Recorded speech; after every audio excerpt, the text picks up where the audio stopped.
No, wait, hang on. Timid of the future here.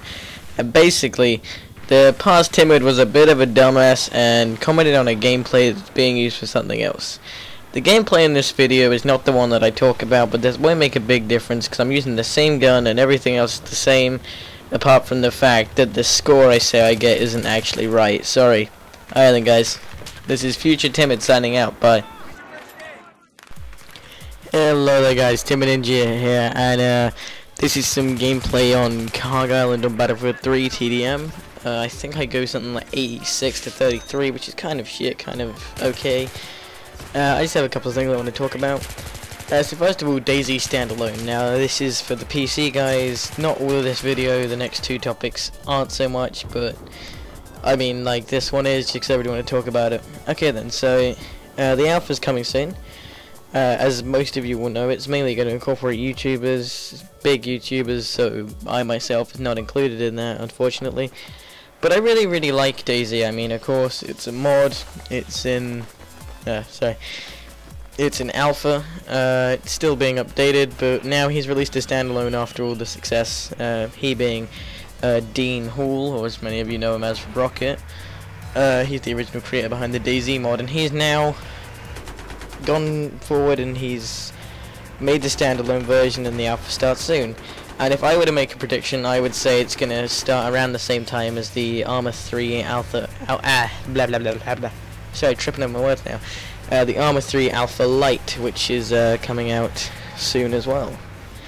Now the map is Chinaris Plus, and this is going to feature a whole bunch of new locations, which is going to be really exciting because one of the problems with DayZ is that there wasn't like a lot of places to go, like once you'd got endgame stuff, but now it seems like there's going to be a lot of new exciting things to go and do.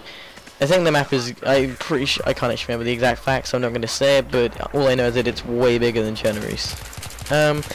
Another thing is that there's going to be more players per server, which will tie in with the larger map really well, because one of the biggest problems in DayZ is that whenever there wasn't really a lot of player interaction, because in some servers it was really hard to find players, and then in others you would kind of see them often if you were in populated areas, but they normally just shoot you. But yeah, I'm really enjoying the fact that they're going to ramp up the player amount, because that's just going to make the DayZ experience that much more amazing. On to the next thing, which is clothes, because he's now announced that there's going to be full player customization. I know I'm saying now because this is real. Some of this is old information, but yeah. Full player customization, so you can pick up clothes off the streets. I'm not sure if you're going to be able to customize your player when you first spawn, or if it will just be random. Because I don't know, if you can customize it when you kind of first spawns, then in a way that would kind of defy the point of actually having to get clothing. Unless, of course, you can only select a certain range of clothing and then the rest is unlocked in the game. Not unlocked, gathered from the game. As well as this, clothing actually plays a role this time around. Certain clothing will stop you from getting like cold as quickly. Some can like stop bullets, and also storage. So yeah, that's pretty cool. Weapons, or this is kind of something that hasn't really been mentioned much, but this kind of caught my eye, as now you can customize your weapons with attachments. I'm hoping they don't go all Warzy on it, because that game is pretty fucking terrible. It's really terrible. And I wasn't too keen on the fact that you can just be walking along and then put a fucking silencer on your gun. Like, it's pretty cool. I think it'll make DayZ cool, but they need to have some sort of restriction, like no silent snipers or any of that bullshit. As well as this, because they've had to completely redesign the weapons, there's going to be less weapons on release, but they're going to be continuously updating the amount of weapons in the game. That's the thing that caught my eye, the fact that there's going to be less weapons on the actual alpha and beta release of the game. But I mean, as long as I can updating it continuously, and the fact that you can pretty much have multiple different variations of each gun, that's still going to be pretty cool. Finally, nearly finally, sorry, there's the new zombie animation. This is the relatively new thing that you can find on the DayZ Dev Tumblr, which I'll leave a link to in the description. And that is that they're now doing the new zombie animation. Dean Rocket Hall decided to release a video of behind the scenes of the zombie animation mocap in session, and that seemed pretty cool, and I'm really liking the look of the new zombies. As well as this, they've improved the loot system. This is something that everyone's been talking about because it's really important. And basically this it's made it a lot more advanced, and loot can be found in actual places where you'd find loot.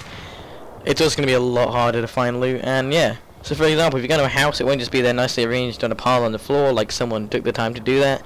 You're like gonna have to actually look for it, and look behind things, like, I'm not sure if you can actually look in fridges, but yeah, look like on top of cupboards and stuff like that, and it's gonna make it a lot harder. I mean, the raiding houses is gonna be way harder.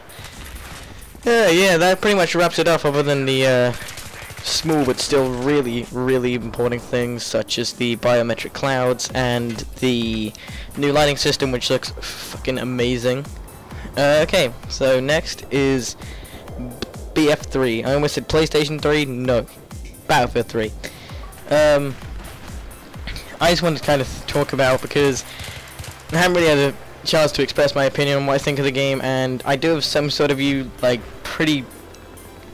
I don't know, some people would disagree with my view, some people will agree. At the end of the day, I think it's more competitive players might agree with my view as opposed to the casual gamer.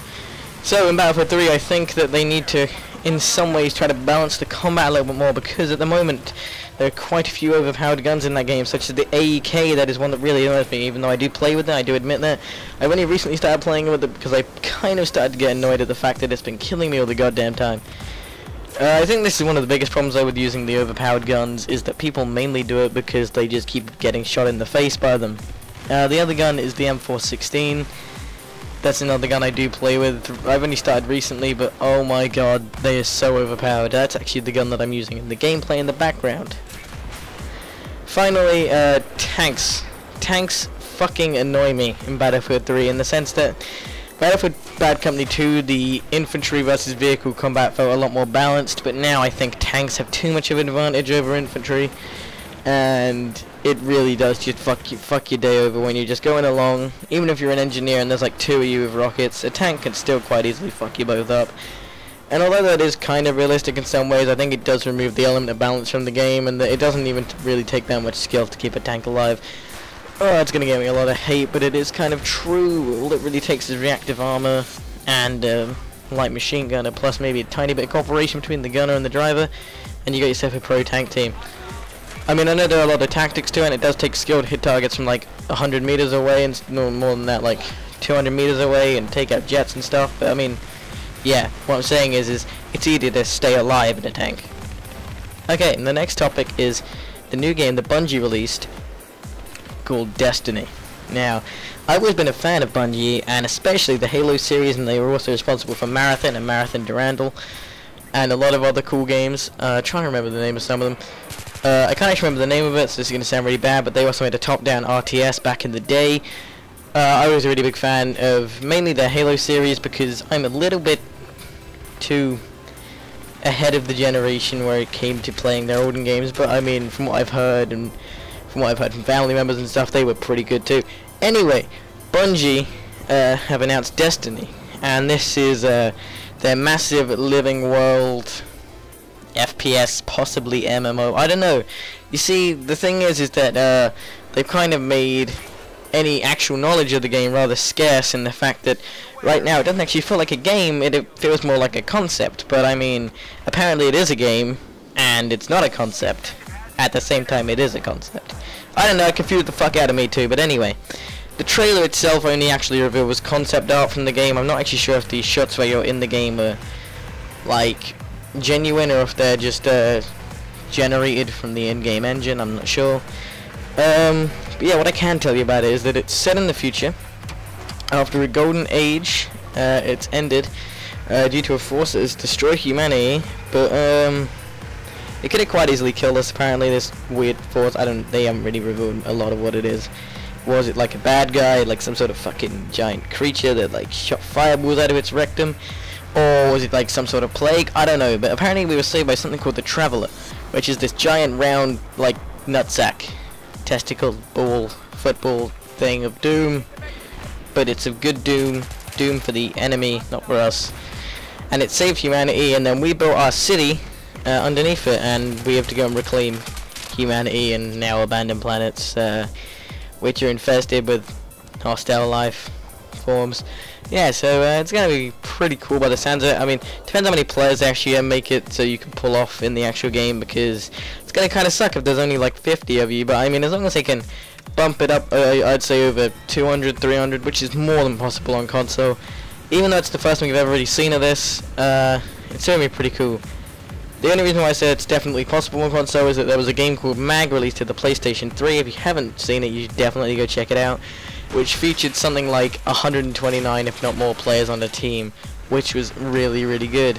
So yeah, this is definitely possible, and I think if Bungie pull it off, it will be amazing. If you do want to go check this game out, well then you can go watch the trailer online, and the pre-order price from Amazon, but this is in British pounds, and I'm pretty sure I know there are other places to get it from, but I think Amazon might be the cheapest, I'm not sure.